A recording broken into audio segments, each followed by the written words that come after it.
అందరికీ నమస్కారం. వృషభరాశివారికి August 31, September 1, 2 తేదీలలో జరగబోయేది తెలిస్తే ఖచ్చితంగా ఆశ్చర్యపోతారు. వృషభరాశివారికి పట్టిందల్లా కూడా బంగారం కాబోతోంది. ధనవర్షం అనేది కురవబోతోంది. డబ్బుకు ధనద్వారాలు అనేవి తెరుచుకోబోతున్నాయి. అదృష్టం అనేది కలిసిరాబోతోంది. ఆ వివరాలు ఏంటో ఇప్పుడు ఈ వీడియోలో మనం వివరంగా తెలుసుకుందాం. వీడియో ఎక్కడ స్కిప్ చేయొద్దండి.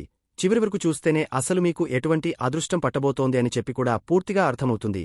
వీడియోలోకి వెళ్లే ముందు మా చిన్న రిక్వెస్ట్ ఏంటంటే, ఇంతకుముందు మా ఛానల్ మీరు సబ్స్క్రైబ్ చేసుకోకపోతే సబ్స్క్రైబ్ చేసుకోండి. అలాగే గంట సింబల్ని క్లిక్ చేయండి. అప్పుడే మీకు మా వీడియోలు నోటిఫికేషన్లో వస్తాయి. అలాగే జై శ్రీకృష్ణ అని కామెంట్ చేయండి. వృషభ రాశివారు మీరు పడుతున్న కష్టాల గురించి మనసు విప్పి మాట్లాడుకుందాం. మీ రాశి భూమి తత్వానికి చెందినది. మీ అధిపతి శుక్రుడు. అందుకే మీలో భూమాతకున్నంత ఓర్పు, సహనముంటాయి. మీరు చాలా ప్రశాంతంగా, నిదానంగా ఉంటారు. ఏ పని మొదలుపెట్టినా ఆవేశపడి మధ్యలో వదిలేసే రకం కాదు మీరు. దాన్ని పూర్తి చేసేదాకా వదలరు. మీది ఒక స్థిరమైన వ్యక్తిత్వం. మీరుండే చోట ఒక ప్రశాంతత, ఒక నమ్మకముంటాయి. అందుకే అందరూ మిమ్మల్ని ఇష్టపడతారు, మీపై ఆధారపడతారు. శుక్రుడి ప్రభావం వల్ల మీకు అందం, కళలు, సంగీతమంటే చాలా ఇష్టం. మంచి భోజనం, మంచి బట్టలు, సౌకర్యవంతమైన జీవితమంటే ప్రాణం. మీ చుట్టూ ఉన్న వాతావరణాన్ని అందంగా ఉంచుకోవడానికి ఎప్పుడూ ప్రయత్నిస్తూ ఉంటారు. మీ మంచి గుణాల గురించి చెప్పాలంటే, మీరు చాలా నమ్మకమైన స్నేహితులు. మాట ఇస్తే ప్రాణం పోయినా నిలబెట్టుకుంటారు. కుటుంబమంటే మీకు పంచప్రాణాలు. మీ వాళ్ల సంతోషం కోసం ఎంత కష్టమైనా పడతారు. మీరు డబ్బు విలువ తెలిసిన వాళ్లు. అనవసరంగా ఖర్చు చేయరు. కాని అవసరానికి, ఆనందానికి వెనుకాడరు. కష్టపడి పనిచేసే తత్వం మీది. సోమరితనం మీకు నచ్చదు. మీరు చేసే పనిలో ఒక పద్ధతి, ఒక క్రమశిక్షణ ఉంటాయి. అందుకే మీరు ఏ రంగంలో ఉన్నా నెమ్మదిగానైనా సరే ఉన్నత స్థాయికి చేరుకుంటారు. మీ ఓర్పు, పట్టుదల చూసి చాలామంది ఆశ్చర్యపోతారు. తుఫాను వచ్చినా కదలకుండా నిలబడే ఒక పెద్ద మర్రిచెట్టు లాంటివాళ్లు మీరు. అయితే నాణెనికి రెండో వైపు ఉన్నట్టు మీలో కూడా కొన్ని బలహీనతలు ఉన్నాయి. ఇవే మీకు పెద్ద ఇబ్బందులను తెచ్చిపెడతాయి. మీలో ఉన్న అతి పెద్ద సమస్య మీ మొండితనం. మీరు ఒకసారి ఏదైనా నమ్మితే, లేదా ఒక నిర్ణయం తీసుకుంటే, ఇక దేవుడు దిగొచ్చినా మీ అభిప్రాయాన్ని మార్చుకోరు. ఇది కొన్నిసార్లు పట్టుదలగా అనిపించినా, చాలాసార్లు మిమ్మల్ని ముందుకు వెళ్లకుండా ఆపేస్తుంది. కొత్త మార్పులను మీరు అంత తేలికగా అంగీకరించరు. మా తాతల కాలం నుంచి ఇంతే, మేము ఇంతే అనే ధోరణిలో ఉంటారు. దీనివల్ల మీ జీవితంలోకి వచ్చే మంచి అవకాశాలను కూడా కొన్నిసార్లు చేజార్చుకుంటారు.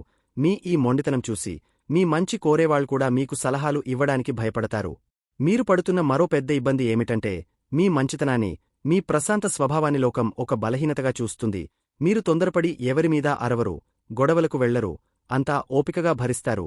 దీన్ని ఆసరాగా తీసుకుని చాలామంది మిమ్మల్ని మోసం చేయడానికి, వాడుకోవడానికి ప్రయత్నిస్తారు. మీ దగ్గర డబ్బులు తీసుకుని తిరిగి ఇవ్వకపోవడం, మీ శ్రమను దోచుకోవడం, మీ ఆలోచనలను వారివిగా చెప్పుకోవడం వంటివి మీ జీవితంలో తరచుగా జరుగుతూ ఉంటాయి. మీరు నమ్మిన వాళ్లే మిమ్మల్ని వెన్నుపోటు పొడిచిన సందర్భాలు చాలా ఉంటాయి. ఈ దెబ్బలకు మీ మనసు తీవ్రంగా గాయపడుతుంది. ఆ అవమానాన్ని, ఆ బాధను మీరు బయటకు చెప్పుకోలేక లోలోపలే కుమిలిపోతారు. మీమీద కుట్రలు కుతంత్రాలు పన్నడం కూడా చాలా సులువు. ఎందుకంటే మీరు చాలా సూటిగా, నిజాయితీగా ఉంటారు. అవతలి వాళ్లు కూడా అలాగే ఉంటారని గుడ్డిగా నమ్మేస్తారు. మీ చుట్టూ ఉన్న నక్కజిత్తుల మనుషులను మీరు పసిగట్టలేరు. వాళ్లు మీ ముఖమీదే నవ్వుతూ, మీ వెనకాల గోతులు తీస్తుంటారు. ముఖ్యంగా ఆస్తి విషయాల్లో, ఆర్థిక లావాదేవీల్లో మీరు చాలాసార్లు మోసపోతారు. మీ దగ్గర ఉన్నదాన్ని ఎలాగైనా లాక్కోవాలని చూసేవాళ్లు, మీ ఎదుగుదలను చూసి ఓర్వలేని వాళ్లు మీ చుట్టూ ఎప్పుడు ఉంటారు. వాళ్లు మిమ్మల్ని రెచ్చగట్టి, మీలోని కోపాన్ని బయటకు తెప్పించి, చూశారా, ఇతను ఎంత చెడ్డవాడో అని అందరి ముందు మిమ్మల్ని దోషిగా నిలబెట్టాలని చూస్తారు. మీరు సహజంగా శాంతంగా ఉంటారు. కాని మీ సహనానికి కూడా ఒక హద్దు ఉంటుంది. ఆ హద్దు దాటితే మాత్రం మీలోని వృషభం బయటకు వస్తుంది. అప్పుడు మీ కోపాన్ని ఆపడం ఎవరి తరమూ కాదు. అయితే ఈ కోపం వల్ల నష్టపోయేది కూడా మీరే. ఎందుకంటే అవతలివాళ్లు మిమ్మల్ని రెచ్చగట్టింది, కుట్ర పన్నింది ఎవరు చూడరు. కాని మీరు కోపంలో అన్న మాటలను, చేసిన పనిని మాత్రం అందరూ గుర్తుపెట్టుకుంటారు. దీనివల్ల మీరే చెడ్డవాళ్లుగా ముద్రపడతారు. అయ్యో, అనవసరంగా ఆవేశపడ్డానే, ప్రశాంతంగా ఉంటే సరిపోయేది అని మీరు తర్వాత బాధపడతారు. ఈ అవమానం మిమ్మల్ని మానసికంగా చాలా కృంగదీస్తుంది. మీరు ఎదుర్కొనే మరో పెద్ద సమస్య ఏమిటంటే, మిమ్మల్ని ఎవరూ పూర్తిగా అర్థం చేసుకోరు. మీ ప్రేమ, మీ త్యాగం, మీ కష్టం చాలాసార్లు గుర్తించబడవు. వీళ్లకేం, అంతా బానే ఉంది అని పైకి కనిపించినా, లోపల మీరు ఎంత మథనపడుతున్నారో ఎవరికీ తెలియదు. మీ భావాలను బయటకు చెప్పుకోవడం మీకు రాదు. అన్ని బాధలను మీరే భరిస్తూ, పైకి మాత్రం నవ్వుతూ ఉంటారు. ఈ ఒంటరితనం మిమ్మల్ని తినేస్తూ ఉంటుంది. నమ్మకద్రోహం వల్ల, అవమానాల వల్ల మీకు మనుషులపై నమ్మకం పోతుంది. ఒకప్పుడు అందరినీ తేలికగా నమ్మే మీరే, ఇప్పుడు ప్రతి ఒక్కరిని అనుమానంగా చూడటం ప్రారంభిస్తారు. మీ చుట్టూ మీరే ఒక అదృశ్యమైన గోడ కట్టుకుంటారు. కొత్త వాళ్లను మీ దగ్గరికి రానివ్వరు. పైకి గంభీరంగా, ఎవరిని లెక్కచేయనట్టు కనిపించినా, అది నిజం కాదు. మళ్లీ ఎక్కడ మోసపోతామో, మళ్ళీ ఎక్కడ మనసు గాయపడుతుందో అన్న భయమే మిమ్మల్ని అలా తయారు చేస్తుంది. ఈ అంతర్మథనం, ఈ పోరాటం మీలోపల నిరంతరం జరుగుతూనే ఉంటుంది. చివరిగా ఇన్ని కష్టాలు, ఇన్ని అవమానాలు పడుతున్నా మీరు ఇంకా నిలబడి ఉన్నారంటే దానికి కారణం మీలో ఉన్న అపారమైన మనోబలమే. మీరు పడిన దెబ్బలు మిమ్మల్ని బలహీనులుగా మార్చలేదు, బదులుగా మరింత రాటుదేలేలా చేశాయి. బంగారాన్ని నిప్పుల్లో కాల్చినప్పుడే దాని విలువ పెరుగుతుంది. అలాగే ఈ కష్టాలు, ఈ కుతంత్రాలు మీలోని నిజమైన శక్తిని, మీ వ్యక్తిత్వాన్ని ప్రపంచానికి చూపిస్తాయి. మీరు చేయాల్సిందల్లా ఒక్కటే, మీ మంచితనాన్ని వదులుకోవద్దు, కాని దానికి కొంచెం తెలివిని, విచక్షణను జోడించండి. ఎవరు మిత్రులో, ఎవరు శత్రువో కనిపెట్టడం నేర్చుకోండి. అందరినీ నమ్మేయకండి, కాని ఎవరినీ నమ్మకుండా ఉండకండి. మీ విలువను మీరు ముందుగా గుర్తించండి. మీరు ఒక వజ్రం లాంటివాళ్లు. మిమ్మల్ని గుర్తించలేని వాళ్లకోసం బాధపడటం అనవసరం. మీ ఓర్పు, మీ పట్టుదలే మీ ఆయుధాలు. సరైన సమయం వచ్చినప్పుడు మీ విజయాన్ని ఎవరూ ఆపలేరు. మిమ్మల్ని అవమానించిన వాళ్లే మీ దగ్గరకు సలహాల కోసం వచ్చే రోజు ఖచ్చితంగా వస్తుంది. ధైర్యంగా ముందుకు సాగండి. ఈ రాబోయే రోజులు ఆగస్టు 31, సెప్టెంబర్ 1, 2 వరకు గ్రహాల సంచారం మీ జీవితంలోని వివిధ అంశాలపై ఎలాంటి ప్రభావం చూపబోతోందో వివరంగా తెలుసుకుందాం. ఆగస్టు 31 ఈ రోజు మీలో ఒక కొత్త ఉత్సాహం, ఒక కొత్త శక్తి ప్రవహిస్తుంది.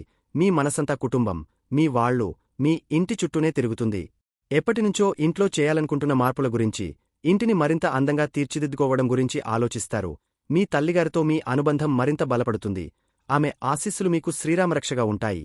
అయితే ఇంట్లో మీ మాటే నెగ్గాలనే పట్టుదలకు పోకండి. కొన్నిసార్లు అందరి అభిప్రాయాలను గౌరవించడం వల్ల సంబంధాలు మరింత దృఢంగా మారతాయి.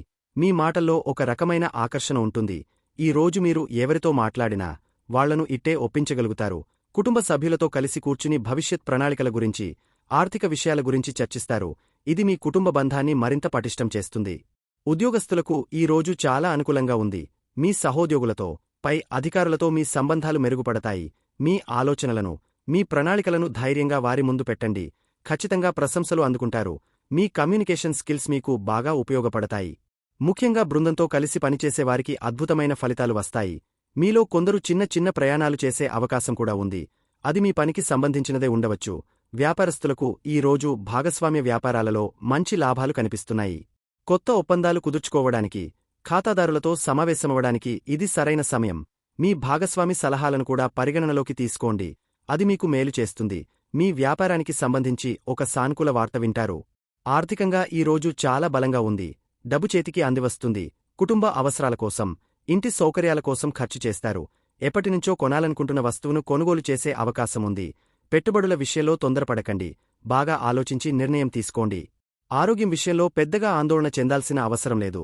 కాని మానసిక ప్రశాంతత చాలా ముఖ్యం. ఇంటి విషయాల గురించి ఎక్కువగా ఆలోచించి ఒత్తిడికి గురికావద్దు. కాసేపు మీకు నచ్చిన పని చేయడం, ధ్యానం చేయడం వల్ల మనస్సు తేలికపడుతుంది. వివాహిత దంపతులకు ఇది ఒక మరపురాని రోజు. మీ జీవిత భాగస్వామితో మీ అనుబంధం చాలా గాఢంగా ఉంటుంది. వారి మనస్సులోని మాటలను మీరు, మీ మనస్సులోని మాటలను వారు సులభంగా అర్థం చేసుకుంటారు. ఇద్దరు కలిసి భవిష్యత్ ప్రణాళికలు వేసుకుంటారు. ఒకరికొకరు సమయం కేటాయించుకోవడం చాలా ముఖ్యం. ప్రేమికులకు కూడా ఈ రోజు అనుకూలంగా ఉంది. మీ ప్రేమను వ్యక్తపరచడానికి, మీ బంధాన్ని తదుపరి స్థాయికి తీసుకెళ్లడానికి ఇది మంచి రోజు. అయితే మీ ప్రేమలో ఆధిపత్యం ప్రదర్శించకుండా అవతలివారి భావాలకు కూడా విలువ ఇవ్వండి. చిన్న చిన్న విషయాలకు విమర్శించుకోవడం మానుకోండి. విద్యార్థులు ఈ రోజు కొత్త విషయాలు నేర్చుకోవడానికి ఆసక్తి చూపిస్తారు. మీ ఏకాగ్రత చాలా బాగుంటుంది. కష్టమైన సబ్జెక్టులను కూడా సులభంగా అర్థం చేసుకోగలుగుతారు. మీ నాలెడ్జి పెరుగుతుంది. మీ స్నేహితులకు కూడా మీరు సహాయం చేస్తారు. మీ లక్ష్యం వైపు దృఢంగా అడుగులు వేయండి. విజయమీదే. సెప్టెంబర్ 1 ఈ రోజు కూడా దాదాపుగా నిన్నటి సానుకూల శక్తి కొనసాగుతుంది. కుటుంబమే మీ ప్రపంచం. మీ ఆనందం, మీ బలం అంతా మీ కుటుంబ సభ్యులతోనే ముడిపడి ఉంటుంది. ఇంట్లో ప్రశాంతమైన, సంతోషకరమైన వాతావరణముంటుంది. మీ మాటతీరు చాలా మృదువుగా, ఆకర్షణీయంగా ఉంటుంది. దీనివల్ల కుటుంబంలో ఎలాంటి సమస్యనైనా మీరు సులభంగా పరిష్కరించగలుగుతారు. మీ తోబుట్టువులతో మీ సంబంధం చాలా ఆనందంగా ఉంటుంది. వారితో కలిసి సరదాగా గడుపుతారు లేదా ఏదైనా ముఖ్యమైన విషయం గురించి చర్చిస్తారు. అయితే మీలో ఏదో తెలియని అశాంతి, వెలితి భావన ఉండవచ్చు. అన్ని సౌకర్యాలు ఉన్నా ఏదో కోల్పోయామనే భావన కలగవచ్చు. ఇది తాత్కాలికమేనని గుర్తుంచుకోండి. ఆధ్యాత్మిక చింతన లేదా ధ్యానం వైపు మనసు మళ్లించడం వల్ల ప్రశాంతత లభిస్తుంది. ఉద్యోగంలో ఉన్నవారికి ఇది పురోగతిని సూచించే రోజు. మీ పనిలో మీ ప్రతిభను, మీ నైపుణ్యాన్ని ప్రదర్శించడానికి మంచి అవకాశాలు వస్తాయి. మీపై అధికారులు మిమ్మల్ని గమనిస్తున్నారు. మీ కష్టానికి తగిన గుర్తింపు లభించే సమయం దగ్గరలోనే ఉంది. మీ కెరీర్ పట్ల మీకు మరింత స్పష్టత వస్తుంది. మీరు చేసే పనిలో కొత్తదనాన్ని చూపించడానికి ప్రయత్నించండి. వ్యాపారస్తులకు ఖాతాదారులతో సంబంధాలు మెరుగుపడతాయి. మీ వ్యాపార భాగస్వామితో సఖ్యతగా ఉండటం చాలా ముఖ్యం. ఇద్దరు కలిసి తీసుకునే నిర్ణయాలు మంచి ఫలితాలను ఇస్తాయి. వ్యాపార విస్తరణ గురించి ఆలోచించడానికి ఇది మంచి సమయం. మార్కెట్లో మీ ప్రతిష్ట పెరుగుతుంది. డబ్బు ప్రవాహం నిలకడగా ఉంటుంది. మీరు ఊహించని విధంగా కొన్ని లాభాలు పొందే అవకాశముంది. కుటుంబపరమైన ఖర్చులుంటాయి, కానీ అవి మీకు ఆనందాన్ని ఇస్తాయి. మీ ఆర్థిక స్థితిని మరింత మెరుగుపరుచుకోవడానికి కొత్త మార్గాలను అన్వేషిస్తారు. ఆరోగ్యం విషయంలో జాగ్రత్త అవసరం. మానసిక ఒత్తిడి మీ ఆరోగ్యంపై ప్రభావం చూపకుండా చూసుకోండి. సరైన సమయానికి భోజనం చేయడం, తగినంత విశ్రాంతి తీసుకోవడం చాలా ముఖ్యం. ఛాతీకి సంబంధించిన చిన్న చిన్న సమస్యలు ఉన్నవారు నిర్లక్ష్యం చేయవద్దు. వివాహిత జీవితంలో అన్యోన్యత పెరుగుతుంది. మీ జీవిత భాగస్వామి మీకు అన్ని విధాలా అండగా నిలుస్తారు. వారి భావాలను, వారి అవసరాలను అర్థం చేసుకోవడానికి ప్రయత్నించండి. ఇద్దరు కలిసి చేసే పనులలో విజయం సాధిస్తారు. మీ బంధం యొక్క లోతు మీకు అర్థమవుతుంది. ప్రేమికులు ఒకరినొకరు బాగా అర్థం చేసుకుంటారు. మీ మధ్య ఉన్న అపార్థాలు తొలగిపోతాయి. మీ ప్రేమ బంధం మరింత బలపడుతుంది. అయితే అనవసరమైన విశ్లేషణలకు, విమర్శలకు దూరంగా ఉండండి. ప్రేమను ప్రేమగా చూడండి. విద్యార్థులు తమ చదువుపై పూర్తి శ్రద్ధ పెట్టగలుగుతారు. మీ విశ్లేషణాత్మక నైపుణ్యాలు పెరుగుతాయి. ఏదైనా పోటీ పరీక్షలకు సిద్ధమవుతున్నట్లయితే ఈ రోజు మీకు బాగా కలిసివస్తుంది. మీ లక్ష్యాలను చేరుకోవడానికి నిరంతరం కృషి చేయండి. సెప్టెంబర్ 2 ఈ రోజు మీరు కొంచెం ఓపికగా, జాగ్రత్తగా ఉండాల్సిన రోజు. మీ సహనానికి ఇది ఒక పరీక్ష లాంటిది. రోజంతా ఏదో తెలియని ఆందోళన, చికాకు మీ మనసును ఆవరిస్తాయి. చిన్న చిన్న విషయాలకే కోపం రావచ్చు లేదా నిరాశకు లోనవచ్చు. ఊహించని అడ్డంకులు, పనులలో జాప్యం జరగవచ్చు. అయితే ఇది మిమ్మల్ని భయపెట్టడానికి కాదు, మిమ్మల్ని మరింత బలంగా తయారు చేయడానికి వచ్చిన ఒక అవకాశం. తుఫాను వచ్చినప్పుడు చెట్లు తమ వేళ్లను భూమిలోకి ఇంకా బలంగా పాతుకుంటాయి. అలాగే ఈ రోజు మీరు మీ మనోబలాన్ని, మీ అంతర్గత శక్తిని గుర్తించాలి. ఏ నిర్ణయమూ తొందరపడి తీసుకోవద్దు. ముఖ్యమైన పనులను, ప్రయాణాలను వీలైతే రేపటికి వాయిదా వేసుకోవడం ఉత్తమం. కుటుంబ వాతావరణంలో కొన్ని గందరగోళాలు ఏర్పడవచ్చు. మీ మాటలను కుటుంబ సభ్యులు అపార్థం చేసుకునే అవకాశముంది. అందుకే ఈ రోజు మౌనంగా ఉండటం చాలా ఉత్తమం. ఎవరితోనూ వాదనలకు దిగకండి. ప్రశాంతంగా ఉండటానికి ప్రయత్నించండి. మీ ఆరోగ్యం, ముఖ్యంగా మీ తల్లిగారి ఆరోగ్యం పట్ల శ్రద్ధ వహించండి. ఇంట్లో ప్రశాంతతను కాపాడటం మీ బాధ్యతగా స్వీకరించండి. ఇది కేవలం ఒక్కరోజు మాత్రమే అని గుర్తుంచుకోండి. ఉద్యోగస్తులు కార్యాలయంలో చాలా అప్రమత్తంగా ఉండాలి. మీ పనిలో అనుకోని సమస్యలు తలెత్తవచ్చు. మీపై అధికారులతో లేదా సహోద్యోగులతో వివాదాలకు దూరంగా ఉండండి. ఎవరైనా మిమ్మల్ని రెచ్చగొట్టినా మీరు సంయమనం పాటించండి. కొత్త ప్రాజెక్టులను ప్రారంభించడానికి ఇది సరైన సమయం కాదు. మీకు అప్పగించిన పనులను తప్పులు లేకుండా పూర్తి చేయడంపై మాత్రమే దృష్టి పెట్టండి. వ్యాపారస్తులు ఆర్థిక లావాదేవీల విషయంలో చాలా జాగ్రత్తగా ఉండాలి. ఎవరిని గుడ్డిగా నమ్మవద్దు. ఈ రోజు కొత్త పెట్టుబడులు పెట్టడం లేదా అప్పులు ఇవ్వడం వంటివి చేయకపోవడమే మంచిది. వ్యాపార ఒప్పందాలను వాయిదా వేసుకోవడం శ్రేయస్కరం. మార్కెట్లో ఊహించని మార్పులు మిమ్మల్ని ఇబ్బంది పెట్టవచ్చు. ఆర్థికంగా ఇది కొంచెం ఇబ్బందికరమైన రోజు. అనవసరమైన ఖర్చులు మీద పడతాయి. డబ్బు విషయంలో ఎవరికీ హామీలు ఇవ్వకండి. మీ పర్సును, విలువైన వస్తువులను జాగ్రత్తగా చూసుకోండి. ఆరోగ్యమే మహాభాగ్యం. ఈ రోజు మీరు మీ ఆరోగ్యం పట్ల అస్సలు నిర్లక్ష్యం చేయకూడదు. వాహనాలు నడిపేటప్పుడు చాలా జాగ్రత్తగా ఉండాలి. మానసిక ఆందోళన, ఒత్తిడి ఎక్కువగా ఉంటాయి. యోగా, ధ్యానం లేదా మీకు ఇష్టమైన సంగీతం వినడం వంటివి చేయడం ద్వారా మనస్సును ప్రశాంతంగా ఉంచుకోవడానికి ప్రయత్నించండి. పాత ఆరోగ్య సమస్యలు మళ్లీ తిరగబెట్టే అవకాశముంది. వివాహిత దంపతుల మధ్య అపార్థాలు తలెత్తే అవకాశముంది. మీ భాగస్వామి ఆరోగ్యం పట్ల కూడా శ్రద్ధ వహించాలి. ఇద్దరూ ఒకరికొకరు మద్దతుగా నిలవాల్సిన సమయం ఇది. చిన్న విషయాలను పెద్దవి చేయకండి. ఓపికగా ఉండటం వల్ల చాలా సమస్యలను నివారించవచ్చు. ప్రేమికులకు ఇది పరీక్షా సమయం. మీ మధ్య దూరం పెరగవచ్చు లేదా అనవసరమైన గొడవలు రావచ్చు. మీ భాగస్వామిని అనుమానించకండి. స్పష్టంగా మాట్లాడటానికి ప్రయత్నించండి. కానీ అది కూడా రేపు అయితే మంచిది. విద్యార్థులకు ఏకాగ్రత లోపించడం, చదివింది గుర్తుండకపోవడం వంటి సమస్యలు ఎదురవుతాయి. ఈ రోజు విశ్రాంతి తీసుకోవడం మంచిది. మిమ్మల్ని మీరు ఎక్కువగా ఒత్తిడి చేసుకోవద్దు. కష్టపడి చదవడానికి రేపటి నుంచి మళ్లీ కొత్తగా ప్రారంభించవచ్చు. గుర్తుంచుకోండి, రాత్రి ఎంత చీకటిగా ఉన్నా ఉదయం సూర్యుడు ఉదయించి తీరుతాడు. ఈ రోజు ఎదురయ్యే సవాళ్లు తాత్కాలికం. మీలో ఉన్న సహనం, పట్టుదల అనే ఆయుధాలతో మీరు దేన్నైనా జయించగలరు. ప్రశాంతంగా ఉండండి. ధైర్యంగా ఉండండి. రేపటి రోజు మీకోసం కొత్త వెలుగును, కొత్త ఆశలను తీసుకువస్తుంది. అంతా మంచే జరుగుతుంది. వృషభ రాశివారు మీ జీవితంలో ఎదురయ్యే చిన్న చిన్న ఇబ్బందులు తొలగిపోయి అంతా మంచే జరగాలని మనస్ఫూర్తిగా కోరుకుంటూ మీరు తేలికగా చేసుకోగలిగే కొన్ని పరిహారాలు చెబుతాను వినండి.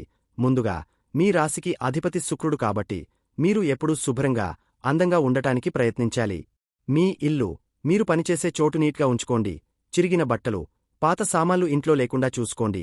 ముఖ్యంగా ప్రతి శుక్రవారం నాడు ఉదయాన్నే తలస్నానం చేసి వీలైతే తెల్లని లేదా లేత రంగు బట్టలు వేసుకోండి. ఆడవాళ్లను, అంటే మీ ఇంట్లో అమ్మను, భార్యను, అక్కచెల్లెళ్లను గౌరవంగా చూసుకోవడం శుక్రుడికి చాలా ఇష్టం. మీకు వీలైనప్పుడల్లా శుక్రవారం నాడు పేదవాళ్లకు పాలు, పెరుగు, చక్కెర, బియ్యం వంటి తెల్లని పదార్థాలను దానం చేయడం వల్ల మీకు తెలియకుండానే మీ కష్టాలు చాలా వరకు తీరిపోతాయి. ఇక పూజల విషయానికి వస్తే, మీరు ప్రతి శుక్రవారం సాయంత్రం మీ ఇంట్లో ఉన్న లక్ష్మీదేవి పటం ముందు ఒక ఆవునేయి దీపం వెలిగించండి. అలా దీపం పెట్టి అమ్మవారికి నమస్కారం చేసుకుని, అమ్మా, అంతా మంచే చెయ్యి అని వేడుకుంటే చాలు. మీకు వీలైతే శ్రీ లక్ష్మీ అష్టోత్తర శతనామావళి చదువుకోండి లేదా కనీసం ఫోన్లో పెట్టుకుని వినండి. ఇది మీ ఇంట్లోకి ధనాకర్షణను పెంచుతుంది, మనశ్శాంతిని ఇస్తుంది. లక్ష్మీదేవితో పాటు శివుడిని పూజించడం కూడా మీకు చాలా మంచిది. సోమవారం నాడు శివాలయానికి వెళ్లి శివుడికి నీళ్లతో అభిషేకం చేయడం లేదా కొన్ని మారేడు దళాలు సమర్పించడం వల్ల అనుకోని ఆటంకాలు తొలగిపోతాయి. పెద్ద పెద్ద పూజలు, ఖర్చుతో కూడుకున్న హోమాలు చేయలేకపోయినా ఫర్వాలేదు. ఈ చిన్న పనులు భక్తితో చేస్తే చాలు. గోమాతకు సేవ చేయడం మీకు అద్భుతమైన ఫలితాలనిస్తుంది. మీకు దగ్గర్లో గోశాల ఉంటే అక్కడికి వెళ్లి ఆవులకు పచ్చగడ్డి, బెల్లం లేదా అరటిపండ్లు తినిపించండి. రోజూ కాకపోయినా వారానికి ఒక్కసారైనా ఇలా చేయడం వల్ల మీ గ్రహదోషాలు శాంతించి అనుకున్న పనులు చకచకా జరిగిపోతాయి. అలాగే మీ దగ్గర ఎప్పుడూ ఒక చిన్న వెండి ముక్కను ఉంచుకోవడం మంచిది. ఈ పరిహారాలని నమ్మకంతో మనస్ఫూర్తిగా చేయండి. కేవలం చేశాంలే అన్నట్టు కాకుండా శ్రద్ధగా చేస్తే మీ కష్టానికి ఈ దైవబలం కూడా తోడై మీరు జీవితంలో తప్పకుండా విజయం సాధిస్తారు. ఇక వృషభరాశివారికి ఎలా ఉండబోతుంది చూశారు కదండి. ఈ వీడియో గనక మీకు నచ్చినట్లయితే ప్లీజ్ లైక్ చేసి మీ ఫ్రెండ్స్కి షేర్ చేయండి. అలాగే జై శ్రీకృష్ణ అని కామెంట్ చేయండి. అలాగే మా కొత్త వీడియోలు మీకు వెంటనే చేరాలంటే మా ఛానల్ను సబ్స్క్రైబ్ చేసుకుని పక్కనే ఉన్నటువంటి బెల్ ఐకాన్ని ప్రెస్ చేయండి. ధన్యవాదములు.